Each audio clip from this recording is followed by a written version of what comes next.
Plane spotting is a very peculiar British pastime, practiced by men with too much time on their hands.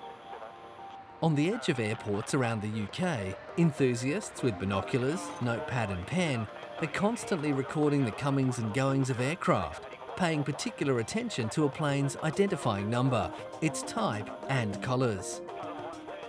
But what seems like an idiosyncratic hobby has unearthed some peculiar results that have led authorities to require plane spotters to carry formal registration.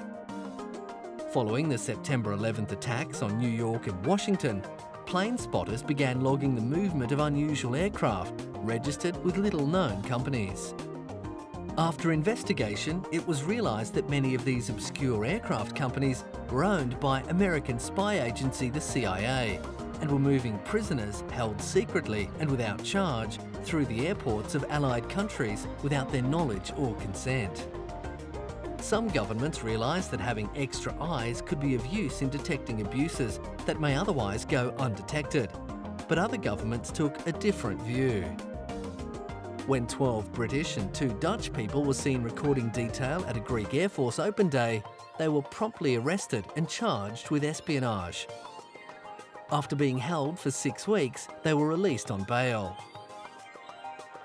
They were so confident that the case against them would be thrown out of court, they returned for a trial that promptly found them guilty. Although the plane spotters were eventually acquitted, they still spent a year behind bars.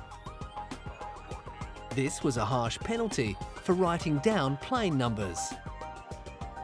The estimated 100,000 plane spotters living across Britain agreed.